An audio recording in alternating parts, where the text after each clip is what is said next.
Today we're going to unbox our new Crosman Vantage pellet gun with a 4x32 scope, 2-stage adjustable trigger, rifled steel barrel, quieter and more accurate. This kind of cracks me up, 25% more accurate. Let's read the fine print. Based on internal testing data compared to an average spring-powered brake rifle. The specifications are nitro piston, brake barrel, .177 caliber. The ammunition is an air gun pellet, has 18 foot-pounds of energy, has a mining rail for the scope. It weighs 7.1 pounds. 45 inches long, has a 2-stage adjustable trigger. The safety is ambidextrous, goes left or right. The velocity is up to 1,200 foot-pounds, and the lead pellet is up to 1,000 foot-pounds. It's ideal for targets, crows, and squirrels. Let's see what's in the box.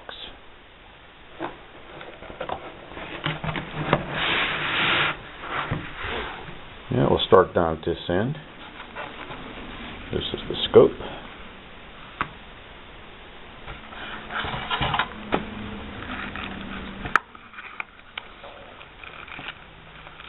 Scope mounting rings.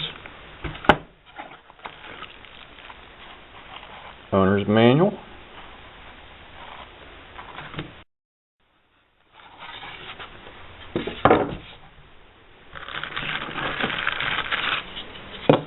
Put the camera down while I take it out of the plastic bag. There's a nice wood stock. The finish on it's pretty nice. Doesn't seem like there's a lot of lacquer on the finish though. It's pretty thinly lacquered. The sights are extremely well built. I took a peek. There's a nice white dot down there on the end.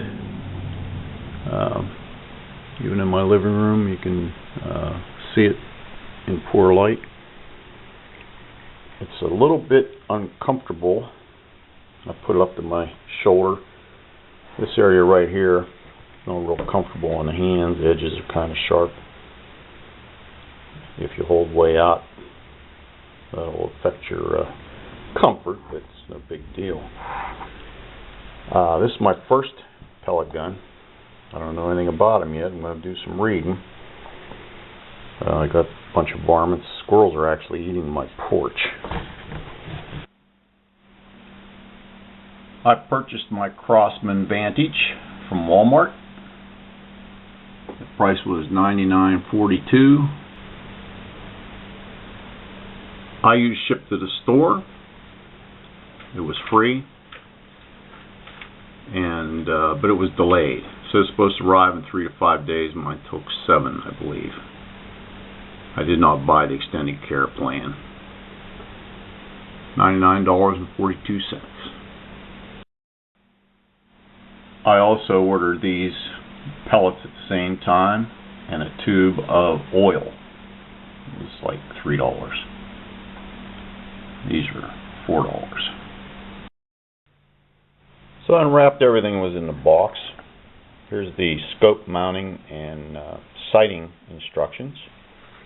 The scope itself, I took a peek through the scope. I kind of like the way it feels and looks and the clarity of it and everything. It comes with clear scope covers. I didn't expect that. And there's the mounting rings and the tool included to help install it.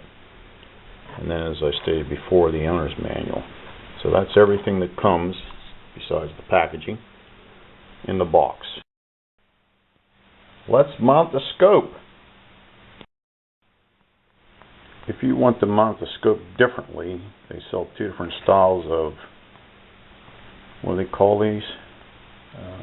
A Picatinny style rail or a dovetail style rail. Neither are included, but are probably available from the company. I don't know the purpose of those. beats me. First thing I'm going to do is take this top ring off. Probably easier to do, or just as easy to do on the table as it is on the rifle. Make sure I don't lose any screws.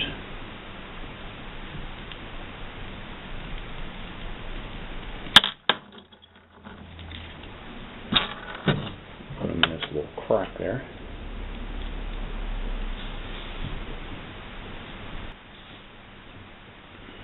Now this has a set screw here that I'm going to back out, even though it doesn't say any instructions, but you can tell that it's going to interfere if you don't back it out to a flat, so it's flat through here. That's all the further you need to back it out. This one doesn't have a set screw. Well, there's a hole in the rifle right here. Now, if I started reading instructions, I didn't see any mention of this hole. I thought it was for oil. But evidently that set screw on that one mount, so the mounts are different. One has a set screw and the other one doesn't. The one with a set screw is going to go down in this hole, I'll betcha. They didn't tell me that. Let me go back to the book.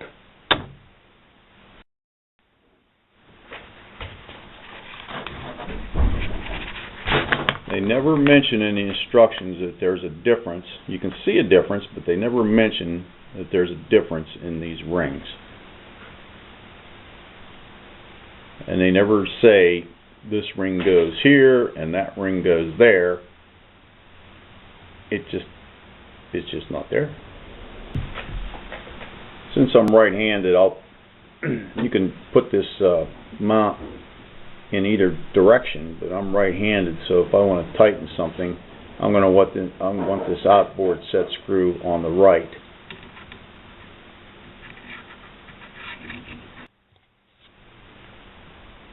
One thing you want to be aware of is once you mount the scope, the iron sights become absolutely useless.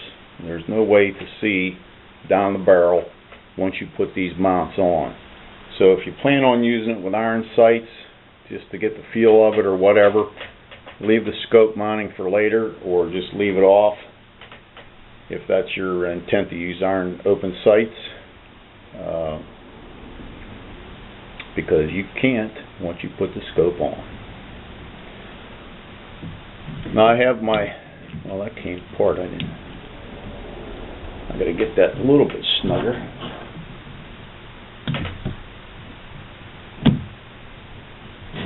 In the rail. I want it to move but not fall off. Okay. There we go. Nope, still not tight enough.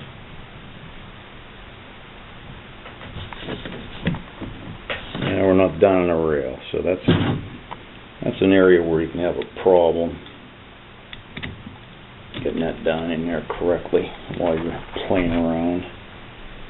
Push down on the top here, get that started in.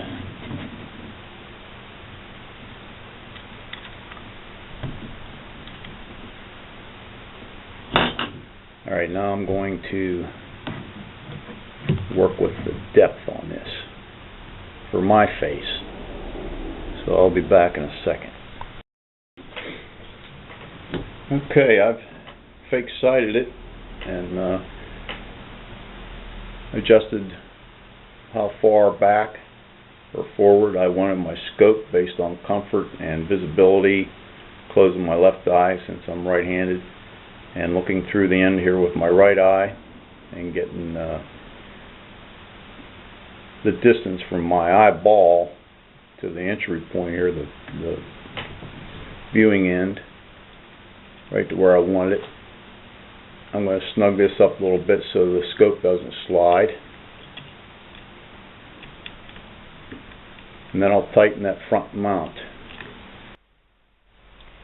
I found an easy way to see if your scope is horizontal and vertical correctly.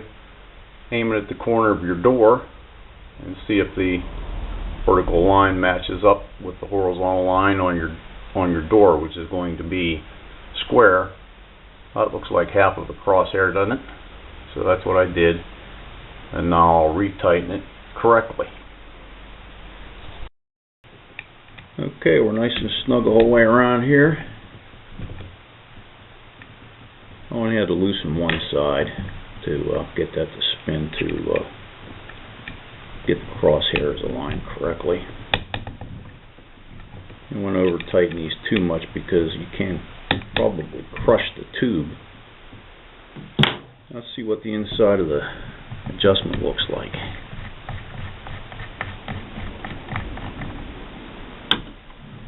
That's your typical scope adjustment. One click is a 1/4 inch at 100 yards. That's a pretty fine adjustment. You don't need any more than that. Like most people, after I'm done assembling, it's time to get out the instruction manual. Never do that first. It takes all the fun out of it. This is all Spanish, looks like. Both sides. Well, I guess you get 3 of them. One is in English, one is in Spanish, and I'm not sure what this one is.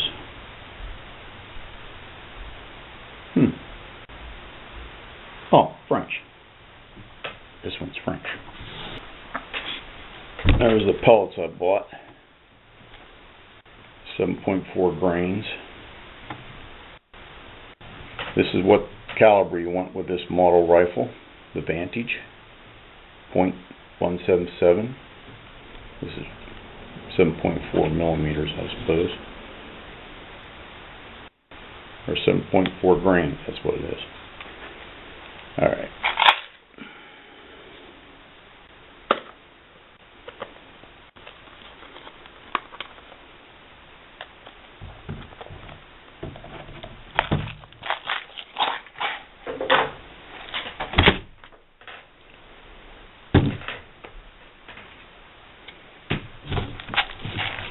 Scissors.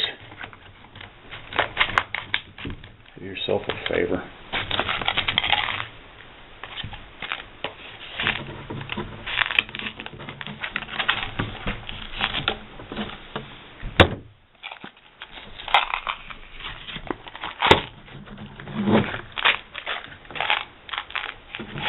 Music to a target shooter's ears.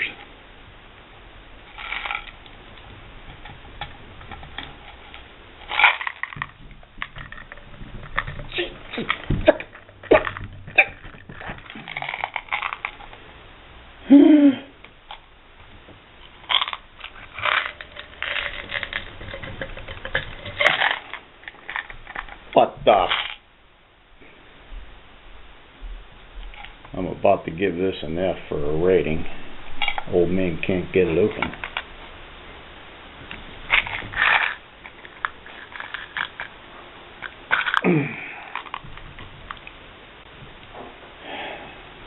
Good thing there's not an intruder in the house. Good Lord. The gun has a little bit of oil on it. That's not helping. My hands are a little bit oily. But there we go. Oh my goodness. Yeah, nice.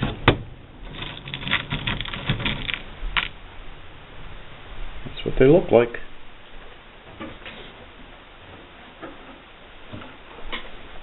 So I'm going to put one in and go out on the porch and let one rip. I'll be back.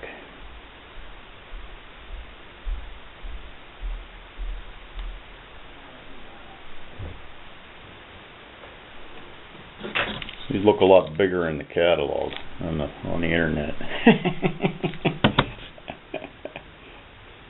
The diameter is the same as a regular brass BB, copper BB. Make sure you get the correct end pointing in. There's a big hollow hollow end on this to receive the air. Make sure you get the whole way down in there. Now I'm going to go outside, close this up, and let it wang. Now here is where I tell you how lucky Here's where I tell you how lucky I am. I have a couple acres here, and I have a full quarter-mile backdrop behind my target. If you live in a crowded area, you will have to build a backstop for your pellets, and you probably need probably a 3-foot square, and fill it full of something that'll stop the pellet, or just make it out of boards. So what I'm getting ready to sight this scope in. Took the scope covers off. I have a penny to turn it with. I think a quarter's too big and nickel's too big, so a penny or dime will work. And also grab this cat litter container, because you have to have something to rest your front barrel on to take all the wiggle out of your sighting. You don't want the end of your rifle out here waving around while you're trying to adjust your scope, so you have to have a solid rest. Stack of pillows, anything to create a bench for yourself. I'm on a picnic table here on one end, and using this on the other end to steady my aim. So now we're going to test fire our mounted scope.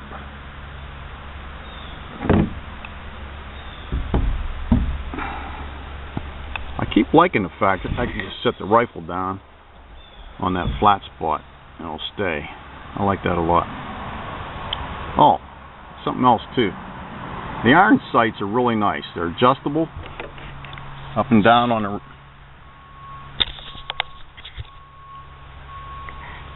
Another thing I like is the iron sights are fully adjustable in the rear, and the front has this nice glass tube on it. I've never had a weapon with that on there.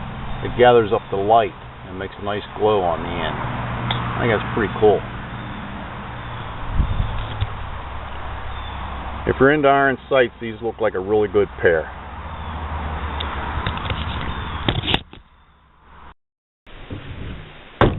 Rest the rifle on your thigh.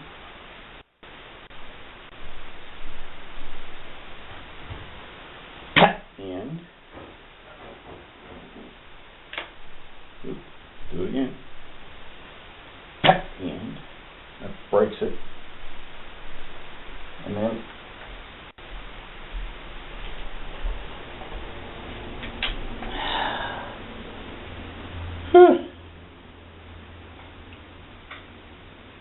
now we're gonna I'm gonna put a pellet in there, go outside and just let it rip to get rid of this caulk. Whoops. That's what the inside of the breech looks like. I don't want to load it in the house. Scissors. Do yourself a favor.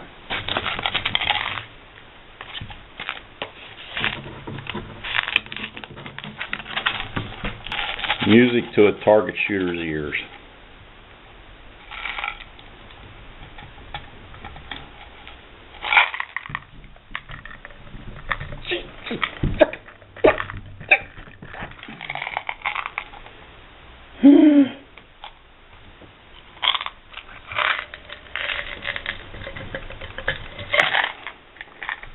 What the?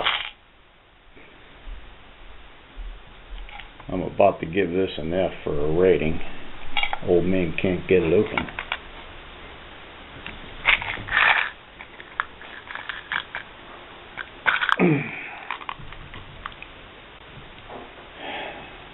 Good thing there's not an intruder in the house.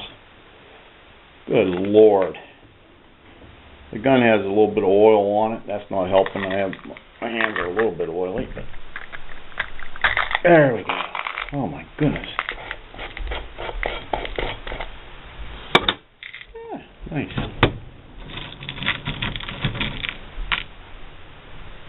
That's what they look like.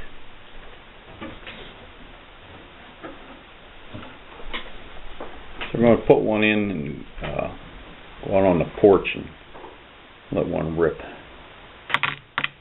I'll be back. These look a lot bigger in the catalog on the internet. The diameter is the same as a regular brass BB, copper BB. Make sure you get the correct end pointing in. There's a big hollow end on this to receive the air. Make sure you get the whole way down in there. Now I'm going to go outside, close this up, and let it wang. Okay, we're loaded and ready to take our first target shot, so we're going to come forward on the safety. Wait for the wind to die down. It's moving my target.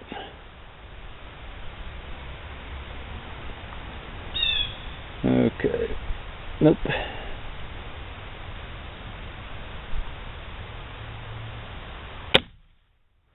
There you can hear how loud it is. And I'm 3 inches low to the right down there at 4 o'clock. So a 1/4 inch at 100 yards. I'm only 15 yards max, maybe 10 yards. We got a problem. So I'm going to start cranking on this sight on the adjustments. I'll probably go, I'll have to do some math. Do 20 clicks up and 15 clicks left.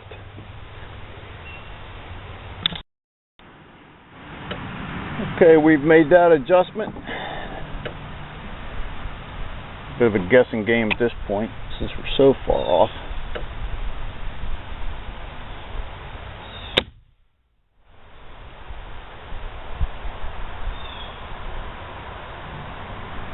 I don't see the hole. I'll be back. I couldn't find the hole because it was right next to the other one in the black there. Didn't make any progress at all, so instead of counting clicks, I gave the up a full turn and a half, and I gave the side the better part of a full turn. We'll take our third shot, move the safe forward.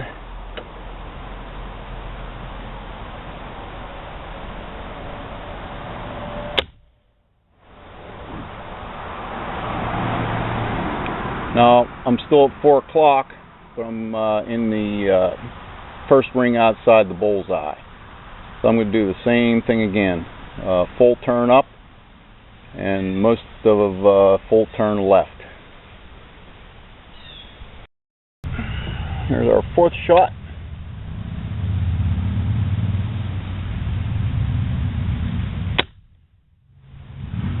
Ooh, right above the bowl. This was our first shot, second shot, third shot, fourth shot. So I'm going to go 3 clicks to the right and about 10 clicks down. Our fifth shot.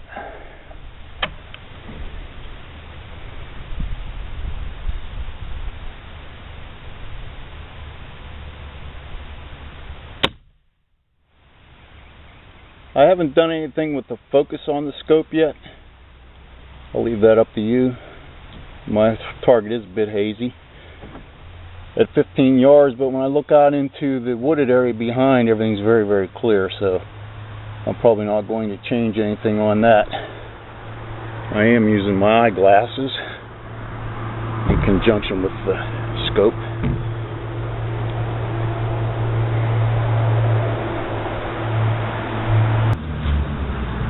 We're at 4 o'clock right outside the bullseye, so we're going to take a second shot here and see whether that was me or the target, or the scope adjustment.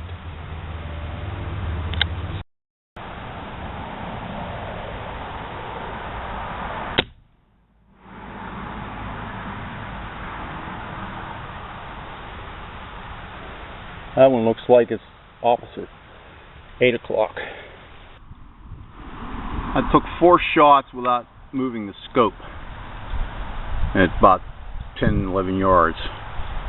This was the first one, this was the second one, this was the third one, and that's the last one. And I made no adjustment here. Now it's time to move the target out. Oh, I'd say about out there. We moved our target. I'm going to say that's probably close to 25 yards. I'm going to take some shots, see how we do. Time out for an important reminder. Whenever you load the gun, if you leave it in a forward position and you close the breech loaded, it'll stay in the fire position. So before you go walking around, make sure you're on safe. At 25 yards, we're not even close. Got one up here, one down here. So we'll have to do some math. My table, kitty litter jug, that sign, and this telephone pole where the old barn stood are in line with each other. And I could hear it whacking. So I came up to check out what I could find. And there's the projectile embedded almost 1/4 of an inch into that telephone pole. A little shiny end sticking out. That's got some punch to it. Okay, we're going to go a 1/2 turn down.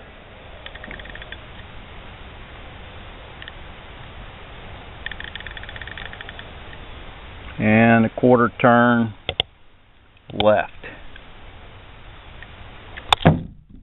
Son of a bitch. I hate when that happens.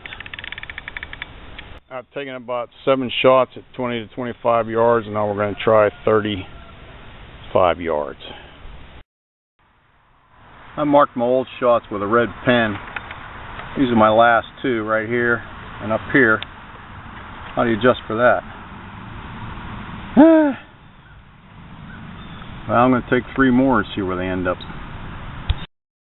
We're up to about 20 shots. My last one was here. I didn't make any adjustments. Next to the last one was here.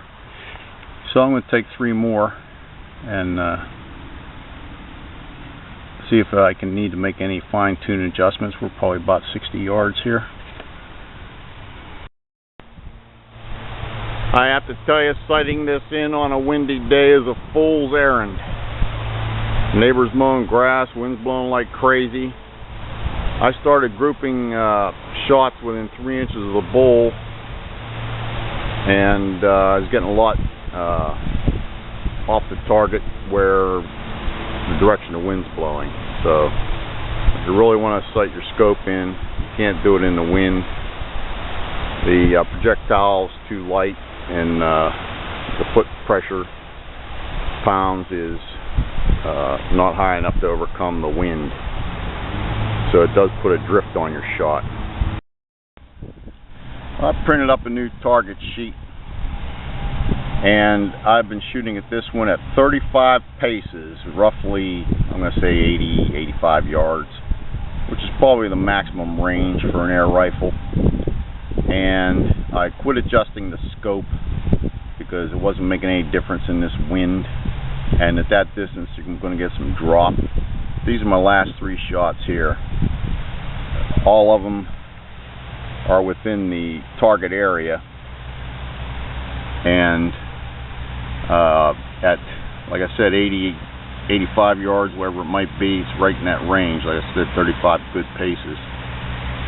At 3 feet of pace, at least 80 to 90 yards, and I'm hitting the target.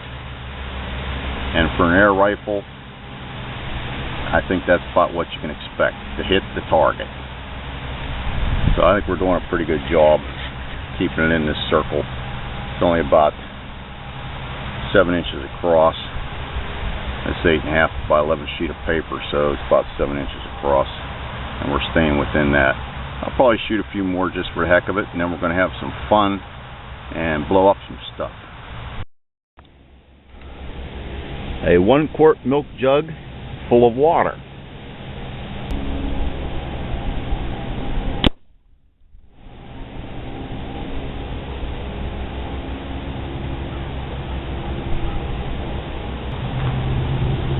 That was at 20 paces. It passed through both sides, so that's about 3.5 inches of water, maybe 4 inches of water it went through and out the other side. That's pretty good penetration. It's not in the jug, so that's a kill shot for sure. Again, this is 20 paces. We're going to do the phone book test.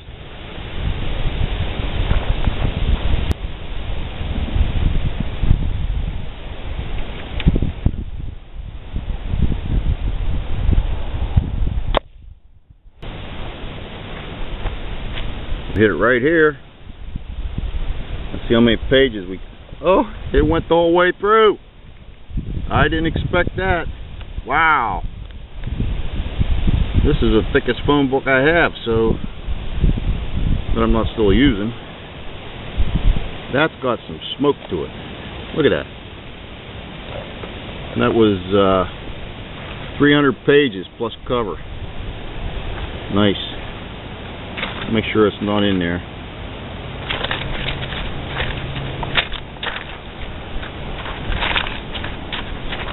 No, it's not in there. It went the whole way through and out the other side. Wow. I like that. And now we're going to use standard gauge aluminum siding. About as thick as a matchbook cover. 20 thousandths, 22 thousandths of high grade aluminum.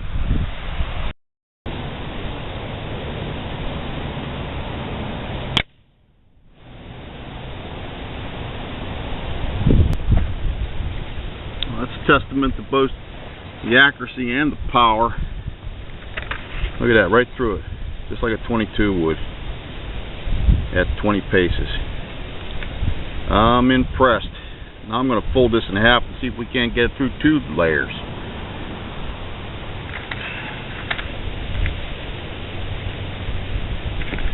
Of course, I have to hit the target.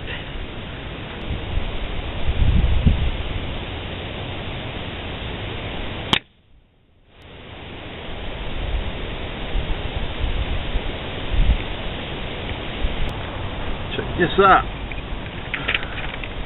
Straight through both. My goodness. I don't think I have the strength to fold this over yet again. Unless I go in and get my vise, the hammer. Well, let's try that. Let's see if we can't get it through 4 layers. I just realized after I fold that yet again, my biggest problem is going to be hitting it.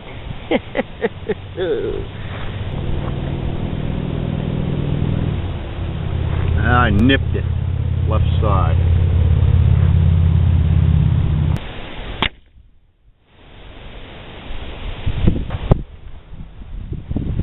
Well, we didn't nip it that time, but it didn't penetrate either. Put that nice dent in it. Didn't go through any of the layers, but look how thick that is. My goodness, I wouldn't expect it to go through. 22 would, but not this. That's quite a whack.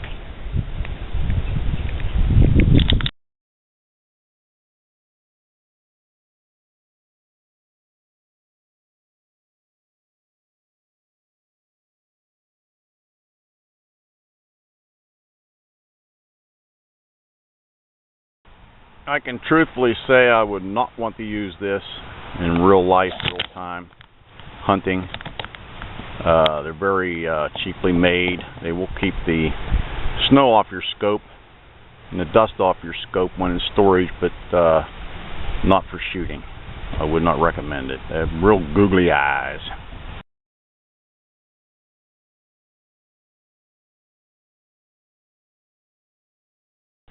That's a fur piece.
This is Pittsburgh Pap with the model 30021 .177 caliber air rifle from Crosman.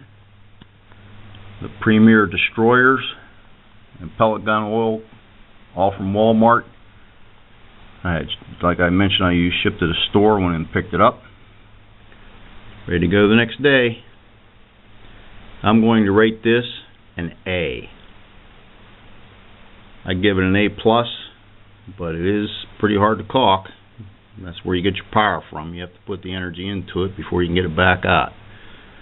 I think it's very well made. I like the sights.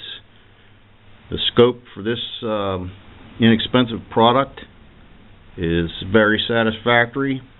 The assembly was okay. You got to tighten screws no matter what scope you buy. And it does pack a wallop, as demonstrated with the aluminum siding. I like it. It gets an A.